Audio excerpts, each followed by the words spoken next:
Hello, this is the graphic organizer that you will be using throughout today's lesson. It should be on the board for you to copy down as well. My advice to you is while you're copying down this graphic organizer, leave a lot of space to write. There are definitions and there are examples. There are subcategories within the definition, so leave yourself a lot of space to write. We're talking today about the 4 lines of evidence of evolution. And the first line of evidence of evolution is the fossil record. So in your graphic organizer, I want you to write the definition of fossils. That's your first vocabulary word in this lesson.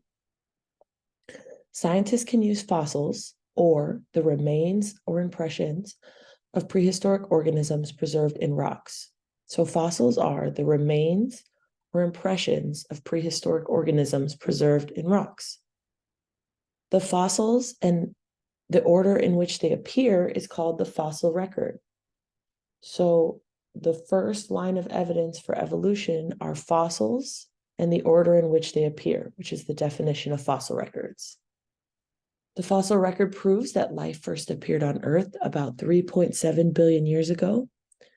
And dating techniques like relative dating and radiometric dating have allowed scientists to establish that the Earth is around 4.5 billion years old.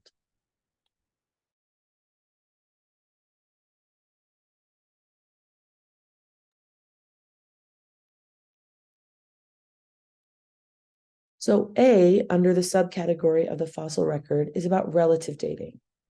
Relative dating is simply where the fossil is found in the layers of rocks.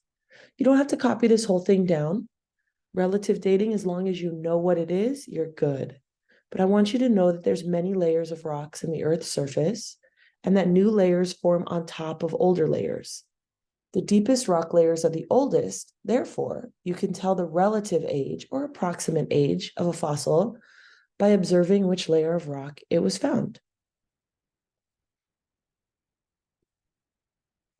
Radiometric dating is the measuring of the amount of radioactive isotopes in the rock of the fossil. So in radiometric dating, this is B in the subcategory of the fossil record, you can just put the title of this slide, radiometric dating, measuring radioactive isotopes. The rest is just for your information. Atoms of radioactive isotopes are unstable and they decay over time, shooting off particles at a fixed rate, making the material into a more stable substance.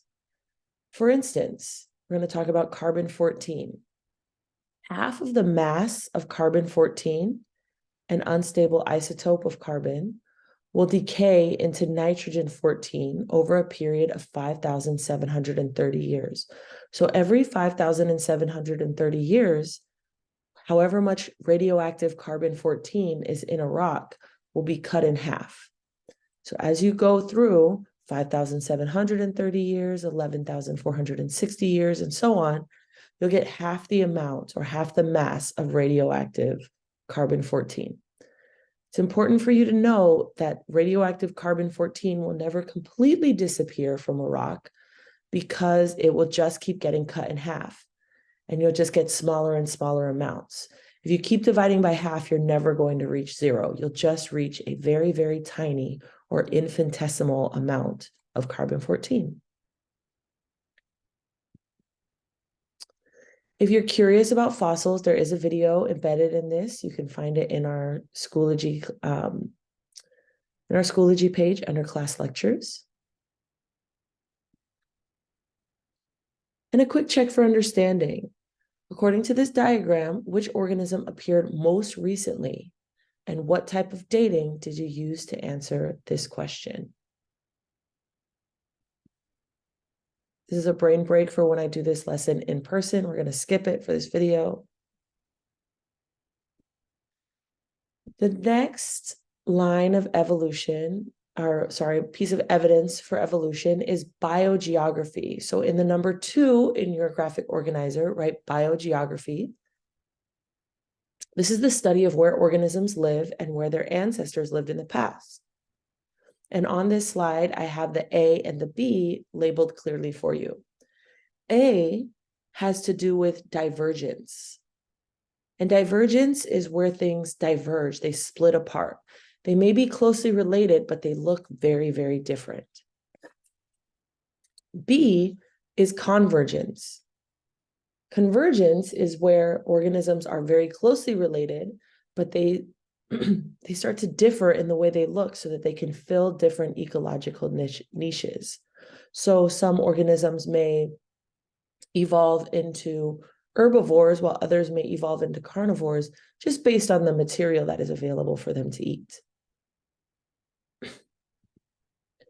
So an example of divergent evolution is the cichlid fish in Lake Victoria. So there's more than 7,000 species of cichlid fish, and those 7,000 species evolved from two common ancestors in under 150,000 years. So this happened really, really fast. Some of these species of fish are ginormous, some are really tiny, some eat other fish, some eat algae. They just have, some are bottom dwellers and filter feeders, and some live near the very surface of the lake. So in a very short period of time, in a very small area, these cichlid fish are very closely related, but they all evolved. And if you're curious about what that looks like, you can watch this video right here by clicking this link. The next example I want to show you is of convergent evolution. This is where these organisms are distantly related, but they look very similar. So all of these birds, these are called ratites, and all of these ratites have long legs, big kind of rounded bodies, long necks, and kind of similar shaped heads. They're all pretty much herbivores. Some of them are omnivores and will eat bugs along with plants. But it was once thought that all of these birds evolved from a similar flightless ancestor. So none of these birds can fly. They show up on the continents of South and Central America, they show up in Africa, and they show up on the continent of Australia and on the island chains of Madagascar and New Zealand.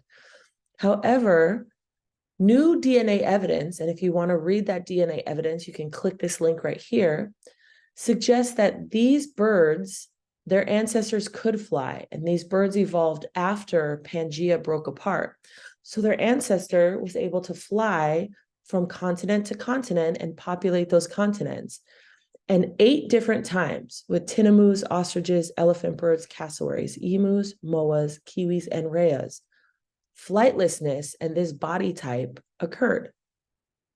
Why did all of these birds evolve the same exact structures or very similar structures? And that is because they're filling the same evolutionary niche. They evolved kind of right after the dinosaurs went extinct, and there was a big space that was filled by those giant herbivorous dinosaurs and these giant birds. And there were other giant birds, the terror birds, for example, dodo birds, that filled that same niche. So if you're curious about how that happened, there's a video right here that you can watch that explains it. And there is an article that explains the findings that I was talking about. Excuse me. A quick check for understanding. There are 15 species of Galapagos finch found on one island chain. All species descended from one common ancestor. Which pattern of biogeography do the Galapagos finches follow? Do they follow closely related but look different, where it's divergent evolution? So are they like the ratites, where one ancestor evolved to look very similar? Or are they distantly related but look similar?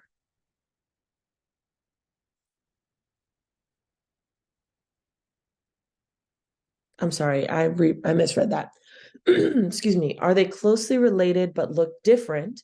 Meaning, are they like the cichlid fish and they're very closely related from one ancestor or two ancestors, and they evolved to fill different niches? Or are they distantly related but look similar, which is convergence, where they came from one very distant ancestor, but all evolved to look exactly the same or very similar? The third line of evidence for evolution is comparative anatomy and development. Even before Darwin took his voyage, the scientists had noticed that the limb bones in vertebrates, which are like us, organisms with backbones or fish or other things, they looked strikingly similar, even if they had different purposes. So a human's arm is made to move and grab things. A cat's arm is meant to walk. A whale's flipper is meant to swim, and a bat's arm is meant to fly, but they all have the same bones. So scientists started asking, why do the same basic structures appear over and over again with such different purposes? Why is that? We're going to look at 3 types of structures within comparative anatomy. And you guys learned a little bit about comparative embryology from your Edpuzzle and from your book chapter. So this first type of structure is called homologous structures. Homologous structures are structures that are the same in different species with common ancestors, but function very differently.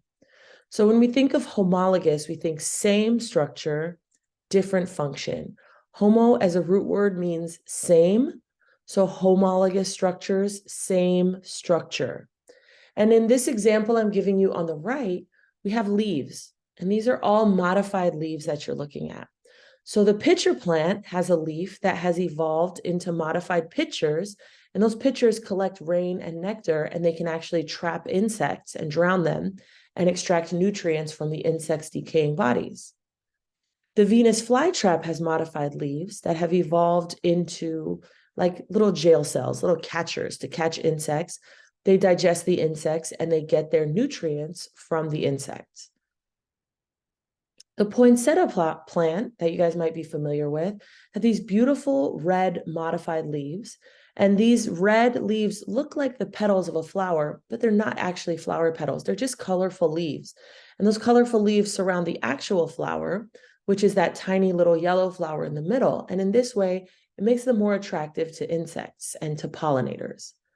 And finally, my personal favorite, the cactus. The cactus's leaves are actually the spines on the cactus. So those modified leaves have become modified to protect that juicy, juicy cactus from being eaten by predators. Yes, there are predators that can work around the spines, but in general, spines are modified leaves. So they're all the same structure, they're all a leaf, but they all have very different functions. And the example we looked at already was the arms of frogs, alligators, chicken, and horse. We've looked at several arms. They all came from a common ancestor. They're all the same bones in the body, but they have very, very different functions. The next type of structure we're looking at, this is B, are analogous structures. Analogous structures. These are body parts that share the same function, but the structures are different, indicating no shared evolutionary history. Okay? So different structure, same function. Different structure, same function.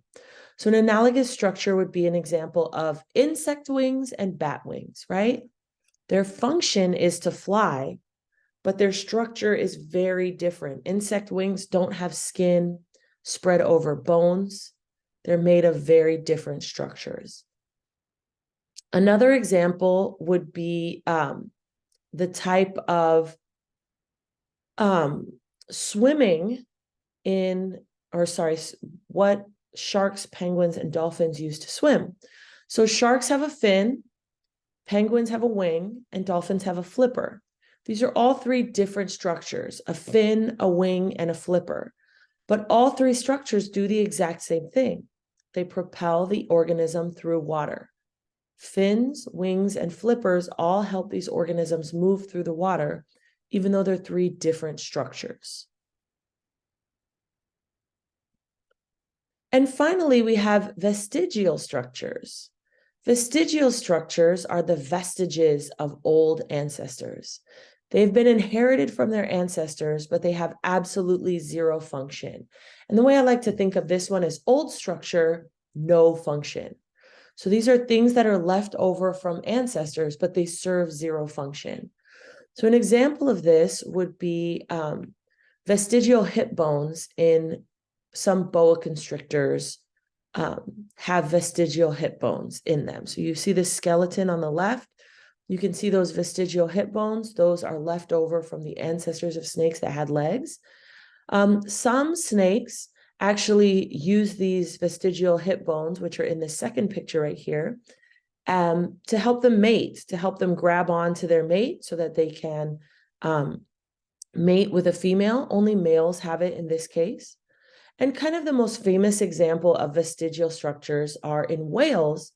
You have these leftover hip bones, and different whales have different amounts of leftover hip bones. Why does a whale need a hip bone if they don't have legs? The answer is simply because their ancestors had legs, and those structures are left over. So here are 3 videos, including a couple vestigial structures that are found on us.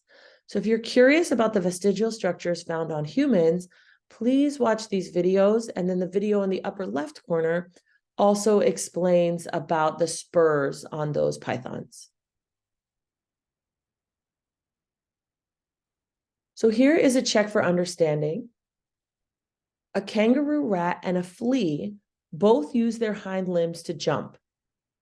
What phrase or structure best describes the anatomy when compared to one another? So here you have a GIF of a kangaroo rat jumping, and you have a GIF of a flea jumping. Please notice that their back legs both are what propel them to jump.